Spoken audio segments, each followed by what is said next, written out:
Esta semana, altas autoridades militares do Brasil admitiram publicamente pela primeira vez ter visto objetos voadores não identificados, os OVNIs. O próprio ministro da Aeronáutica, Brigadeiro Moreira Lima, deu entrevista para informar que pilotos das bases de Santa Cruz, no Rio de Janeiro, e de Anápolis, em Goiás, chegaram até a perseguir e a ser perseguidos pelos objetos voadores não identificados na região de São José dos Campos, sobre o Vale do Paraíba, e trechos do estado do Rio de Janeiro. Eram 21 OVNIs, segundo os militares, que ficaram mais de 3 horas sobrevoando o território brasileiro na noite de segunda e madrugada de terça-feira. Toda vez que é detectado algum objeto não identificado, evidentemente há um processo bastante eficiente de verificar se foi alguma aeronave que está voando sem um plano de voo aprovado, etc. Mas quando se comprova que é algo diferente, as aeronaves então são acionadas. O que ocorreu foi que os radares detectaram vários objetos não identificados. Veja agora, minuto a minuto, o que aconteceu naquele 19 de maio. Às 8h30 da noite, um ponto luminoso é avistado pelo controlador de tráfego aéreo na torre do aeroporto de São José dos Campos, São Paulo. Um avião Xingu da Embraer se aproxima para pouso e o controlador pergunta ao comandante: "Você está vendo o ponto luminoso?" O Xingu confirma o avistamento, muda a rota e tenta se aproximar do OVNI. Quem estava no comando do avião era o coronel Osiris Silva, que voltava de Brasília depois de tomar posse como presidente da Petrobras. Eu vi um objeto luminoso no espaço, parecia um astro normal. Eu voei na direção dele e após 5, 6 minutos de voo, fiquei com a impressão de que ele começou a esmaecer, a perder a intensidade e o brilho. 9h14 da noite. O controle de radar de São Paulo registra sinais sem identificação. 9h20. O controle aéreo em Brasília confirma a presença de objetos voadores não identificados. 10h23. O primeiro jato F-5 decola da base aérea de Santa Cruz, no Rio de Janeiro. Ele carrega armamento de guerra pronto para ser acionado. 10h45. O radar da base aérea de Anápolis, em Goiás, detecta sinais no radar. Um Mirage também armado decola em busca dos OVNIs. 11h15 da noite. O piloto do primeiro F-5 a entrar em ação avista um ponto luminoso e começa a perseguir o objeto voador não identificado. Nosso objetivo justamente era esse, se aproximar e identificar.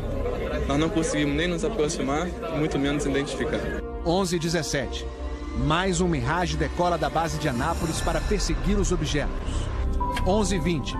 O caça F-5 recebe pela primeira vez um sinal no radar de bordo confirmando a presença do objeto não identificado à sua frente. 11h36. O terceiro Mirage sai da base de Anápolis, mas não consegue contato visual com os OVNIs. Naquela noite, 5 jatos da Força Aérea foram acionados e retornaram sem conseguir se aproximar dos objetos. Os radares do Sindacta em Brasília registraram um total de 21 sinais desconhecidos no céu do Brasil. O grande personagem dessa história foi o controlador de voo que estava na torre de São José dos Campos. O sargento Sérgio Mota da Silva, que aparece nessa foto tirada na Torre de São José poucos dias depois do incidente, foi quem deu o primeiro alerta sobre OVNIs. 30 anos depois, Sérgio, que hoje é controlador de voo civil, deu a primeira entrevista para uma TV. Ele preferiu não mostrar o rosto. Tem alguma coisa aqui no setor noreste de São José? Um farolzinho por lá? Eu estou olhando bem, o bicho está parado. Quem sobe, quem desce, vai para a esquerda e para a direita. Está paradinho lá. Estou olhando, não é estrela não, é um farol. A olho nu parecia um avião. Quando coloquei no binóculo para observar, é que eu vi que ele era extremamente cintilante e multicolorido. Tinha vermelho, azul, branco, lilás, um monte de cores, com uma certa predominância do laranja, mas ele era muito bonito. O controlador pediu ao avião Xingu para tentar avistar o objeto. Eu expliquei a ele onde estava o objeto, pedi a ele que se ele tivesse avistamento, ele me informasse. Permanece com ele à vista? A ponta vista. Esse bem visível, poderia escrevê-lo? É uma estrela grande. Estrela grande e bem vermelha. Entendido, grande e bem vermelha. Controle de São Paulo será alertado. O controlador em São José dos Campos avisa ao controle São Paulo que o Xingu está perseguindo o OVNI. Positivo. Ele está perseguindo o troço. Está perseguindo o troço? Tá indo atrás. Sério, tá indo. Controle. Tá vendo? Próximo de São Paulo, já da região do radar, esse objeto simplesmente desapareceu do radar. O Xingu também perdeu contato visual com ele. O avião Xingu abandonou a perseguição e pousou em São José dos Campos. Pouco depois, o controlador da Torre de São José alertou o controle São Paulo. Outros OVNIs estavam aparecendo no céu.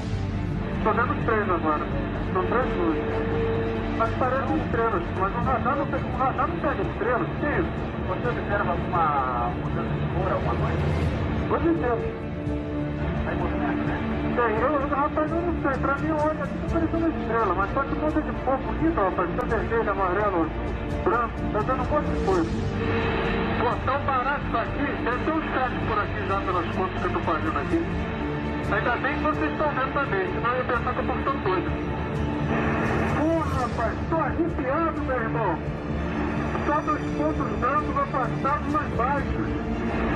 Estão entrando no alinhamento da pista, além da cidade.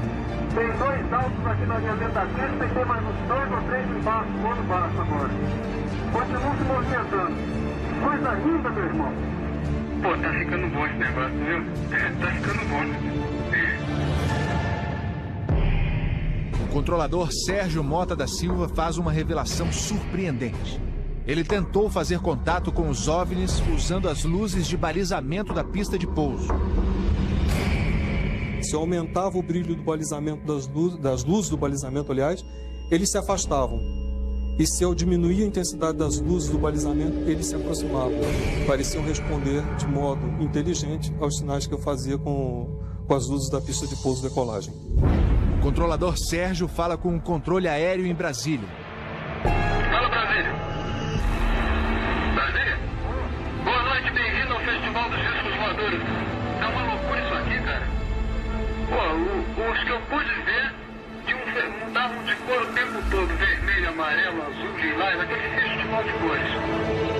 As ocorrências terminaram já perto do nascer do dia, lá pelas 4 e pouco, 5 horas da manhã. Os últimos objetos foram vistos.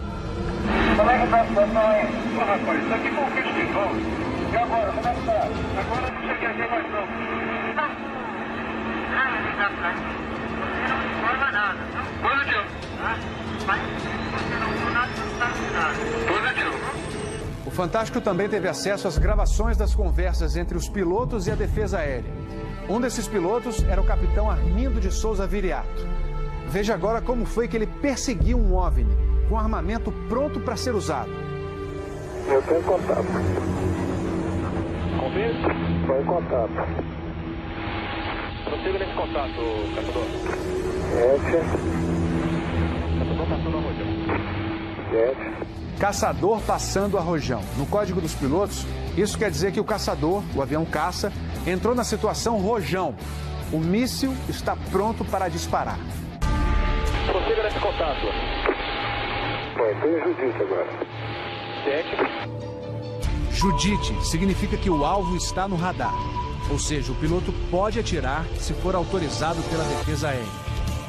Mas neste momento, o alvo se afasta em alta velocidade. Está aumentando. Aumentando a distância, confirma. Afirmativo. A distância está aumentando de novo aqui. 7. Aumentando rápido. Comportamento muito estranho, ok? O capitão Viriato falou sobre a incrível velocidade dos OVNIs numa entrevista ao Fantástico. Essa aceleração, o radar de Brasília chegou a pegar na época de defesa aérea, deu aproximadamente Mach 15. Isso aí daria em torno de 15 mil km por hora. 15 mil quilômetros por hora é uma velocidade muito acima dos jatos mais rápidos do mundo, que chegam no máximo a 4 mil quilômetros por hora. Um documento confidencial do Comando de Defesa Aérea de junho de 1986 concluiu: os objetos produziram ecos nos radares do sistema de defesa e também nos jatos que perseguiram os OVNIs. Houve contato visual dos pilotos. Os objetos atingiram velocidades supersônicas e mostraram capacidade de acelerar e desacelerar de modo brusco. E a principal conclusão do relatório: os fenômenos são sólidos e refletem inteligência, pela capacidade de acompanhar e manter distância dos observadores, como também voar informação. Não foi possível identificar a origem dos objetos. É alguma coisa inexplicável do nosso ponto de vista tecnológico à época e mesmo ainda hoje.